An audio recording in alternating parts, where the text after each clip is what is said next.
He wasn't just a boxer. He was a voice. A revolution.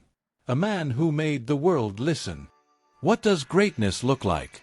Is it gold medals, roaring crowds, or fists raised high in victory? Or is it a man, standing tall when the world tells him to kneel?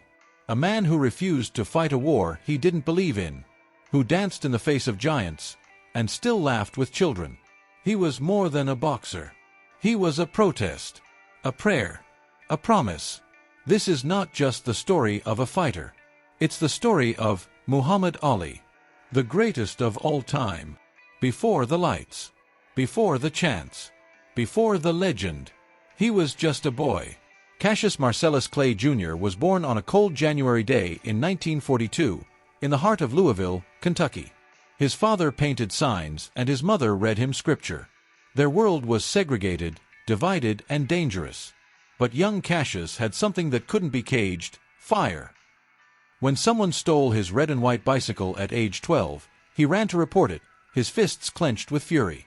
A local officer named Joe Martin listened, then said, "You better learn how to fight before you start threatening people."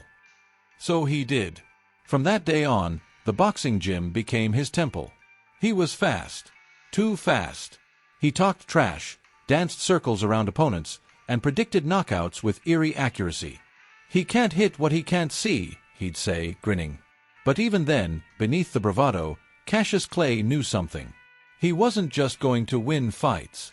He was going to shock the world. In Rome, 1960. At just 18, Cassius Clay soared across the ring, swift as a breeze and bold as thunder. He brought home the gold medal for the United States. He smiled wide and draped in glory. But glory is fragile in a divided country. Back home, he couldn't eat at certain restaurants. He was a hero on the podium, but just another black man on the streets of Kentucky. He stared at that gold medal, once a dream, and now a reminder. A reminder that in America, skin spoke louder than gold. Legend says he threw it into the Ohio River. True or not, it became a symbol. Cassius Clay wasn't here just to box. He was here to fight for something bigger. In 1964, Cassius Clay was 22, loud, unfiltered, and undefeated. He called Sonny Liston a big ugly bear. He recited poetry, taunted reporters, and shadowboxed in front of mirrors. Everyone laughed. No one believed he could win. Float like a butterfly, sting like a bee. His hands can't hit what his eyes can't see. On fight night, he danced. He dodged. He dominated. And when Liston quit on his stool, Cassius Clay had done it. He had become the heavyweight champion of the world. Then, the real shock came. "I am a Muslim," he said. "My name is Muhammad Ali." He had joined the Nation of Islam. He shed his slave name. He embraced his new identity loudly, in a world that didn't want to hear it. America gasped. But Ali didn't flinch. "I know where I'm going and I know the truth," he said. "And I don't have to be what you want me to be." In 1967, the war in Vietnam burned overseas, and dissent boiled at home. When Muhammad Ali's draft notice came, the world held its breath. He stood before the cameras, calm and unshaken. "I ain't got no quarrel with them Viet Cong. No Viet Cong ever called me nigger." And with those words, he turned from champion to outcast. The government stripped him of his title. He was banned from boxing, fined and condemned, facing 5 years in prison. He could have run. He could have begged. But he stood firm. "I'd rather lose everything than betray my beliefs," he declared. While others threw punches in the ring, Ali fought in courtrooms and on stages, speaking to students, challenging the system, becoming a global voice of resistance. He lost 3 prime years of his career. But he gained something more powerful: respect. In 1970, after 3 years in exile, the champ returned. He wasn't as fast. He wasn't as young. But he was wiser, stronger, and hungrier. He faced Joe Frazier in the fight of the century. It was a war, 15 rounds of fury, fists, and fire. Ali lost, but he didn't fall. And then came the rematch. Then Norton. And then Zaire. George Foreman. A monster. undefeated, younger and stronger. But Ali had a plan. Rope-a-dope. He let Foreman punch himself out, round by round. And then, like lightning, Ali struck. Foreman fell. The stadium erupted. And the world stood still. Muhammad Ali was once again the undisputed heavyweight champion of the world. Outside the ring, Ali was just as powerful. He made people laugh, think, and believe. He visited refugee camps, spoke at schools, embraced the sick and the poor. He joked with fans and kissed babies. He mocked reporters and rhymed better than poets. But behind the smile, his body began to tremble. Parkinson's disease. The voice that once roared now shook. The hands that flew like butterflies now quivered. But Ali never hid. He faced the disease like every opponent, head-on. "God gave me this condition," he said, "to remind me what matters most." And even when his body betrayed him, his spirit never did. On June 3, 2016, the world stopped. The champ had fallen, but his legacy rose higher than ever. Kings, presidents, athletes, and children from every continent, they mourned a man who once danced in the ring, but fought for the world. He taught us how to speak up, how to believe, and how to be unafraid. "Service to others is the rent you pay for your room here on earth," he once said. Ali paid it with sweat, with sacrifice, with every breath. He shook the world. And long after he's gone, he still does. He was faster than fate, louder than fear, and braver than most men dare to be. He didn't just throw punches, he threw truth. He didn't just win fights, he fought for souls. While others chased titles, he chased purpose. In a world that tried to silence him, he made noise heard across generations.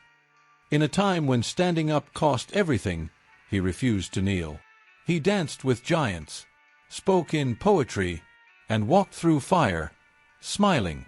He lost his voice, but never his power. He lost his speed, but never his strength. Because greatness isn't measured in gold belts or knockout counts. It's measured in the lives you lift, the courage you spark, and the legacy you leave. He was more than a fighter. He was a force, a flame, a forever. In the ring, he was a hurricane with gloves. Outside of it, he was a thunderstorm of change. He didn't just win fights, he redefined what victory meant.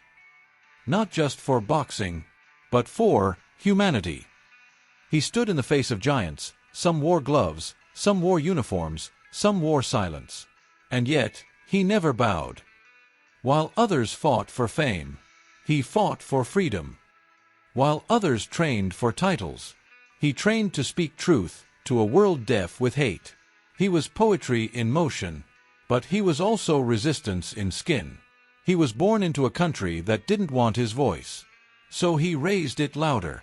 They tried to break him, strip him, silence him, but he took their punishment and became something no man, no system, no war could touch. A legend. He lost his titles. He lost his best fighting years. He even lost his voice. But he never lost his fire, never lost his purpose. When the world turned away, he stood alone. When the world woke up, they stood with him. And in that silence, after the last punch, after the last round, after the crowds faded, he remained. Still powerful, still proud, still the greatest. This was a man who floated like a butterfly, but made the world feel the sting of injustice. A man whose fists made history, but whose heart made him eternal. He was more than a champion. He was a compass for courage, a voice for the voiceless, a flame in the darkness. And when he passed, the world did not just mourn a boxer. It mourned a warrior, a dreamer, a prophet in gloves. Muhammad Ali was not perfect. He was greater than perfect. He was real. He was loud. He was unapologetically human. And when you say the word greatness, you don't think of belts. You think of Ali. He did not just belong to America. He belonged to the world. To anyone who was ever told to sit down, shut up, or back down. Ali is proof that if you stand tall, Speak bold, and fight with your soul. You will never be forgotten. He didn't live for Eve, but his legacy does.